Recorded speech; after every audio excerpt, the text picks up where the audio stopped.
Hi, it's Adrian from Advanced Dental Artistry, replacing a single front tooth with a dental implant. One of the most common traumas that we see is, of course, accidents to the front teeth. We all play a lot of sport in Australia, and often teeth are actually knocked or maybe bumped.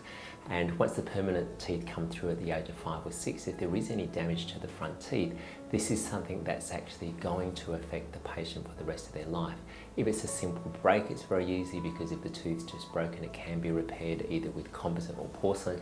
However, if the tooth is knocked so hard, either the nerve gets involved where the tooth actually dies, or sometimes the fracture is so substantial that it actually goes into the nerve. And in these instances, the tooth needs to be root canaled.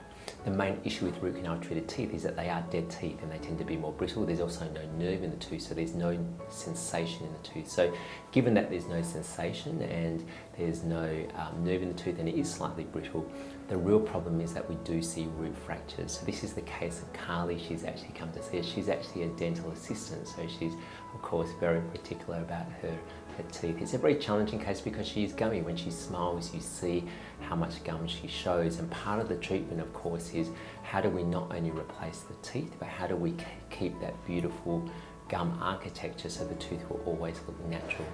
In all cases where we're doing replacement of front teeth, the most ideal time to place the implant is, of course, at the time of surgery. If we can actually take the tooth out and at the same time place the implant in, this gives the best long-term result.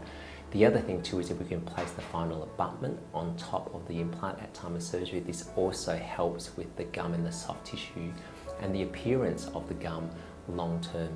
So I'm going to talk you through the case from start to finish, and I'll see you at the end.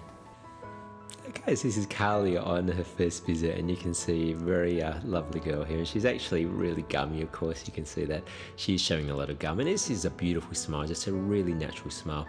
We don't have to use a lot of these photos with digital smile design because we're really just trying to copy one tooth. This is how she presented, and you can see on the upper right hand side tooth there's a pimple on the gum, and this is actually an abscess or infection. What's actually happened in this case is she did have trauma from the tooth actually died. She did have a crown placed over the tooth. However, what's happened is the tooth is now fractured. Sorry for the graphic images here, but that's the tooth actually removed, and you can see how even at this point how the infection has now been cleared, and you can see how that pimple has actually now collapsed. This is actually an image of the tooth, and you can see the root fracture on the side, and that goes all the way down to a pimple, and that's actually the abscess or the pus or infection in that area. From here you can see how clean we can get this area, clean out the socket, make sure it's fine. And here we're placing the implant into the socket, and you can see here how the implant actually goes into that area. We really want to monitor the position of the implant very carefully, and of course the height of how deep the implant actually goes. And this is all critical to the long-term success of these cases, because if the implant is placed in the wrong angle or it's placed too shallow or too deep, this is going to change the architecture of the gum and also the long-term success of the implant.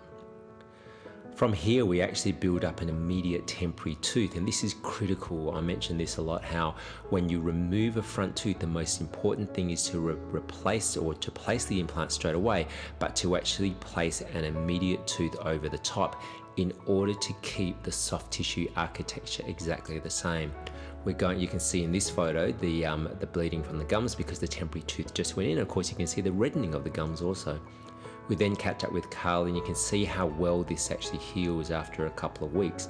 It's very difficult to really see that it is a temporary tooth because the temporary, of course, was actually created from her old crown that she had on the tooth previously.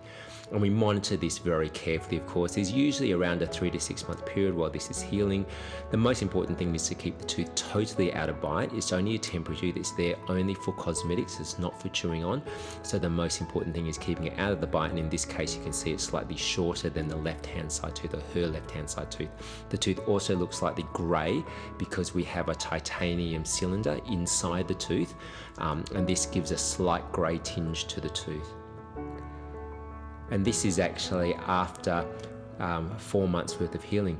One of the issues that actually came about fairly early is that you could see that the contour on the side of this tooth was slightly dipped. Even though we did a bone graft and a soft tissue graft at time of surgery, we can see that the gum is slightly dipped in on this case. So what we ended up doing is a soft tissue graft. Sorry again for the graphic images, but you can see here how we're lifting the gums We're using a product actually called Mucograph, which is a collagen matrix, and we're actually placing that underneath the gum and allowing this to heal. So in this photo you can see it's around about 1 week after we placed the soft tissue graft, and you see the gums are a tiny bit red, but they are healing up nicely. And this is actually the final result. I didn't actually do the final crown. This was actually done by the dentist that actually works for, Alex, up in Joondalup. What a great result that actually is here, and a real close-up actually of the porcelain. The technician that actually did this, Sabi, he's a wonderful ceramist, and you can see how he's actually got the reflection of the tooth actually so detailed when you consider the natural tooth on the left-hand side. So thanks for watching Carly's case. Her final porcelain crown was done by a dental technician, Sabi, who is a wonderful dental ceramist, and you can see how beautiful his work is. If you have any questions, please give us a ring at 1-800-SMILING. I look forward to one day seeing you in the practice.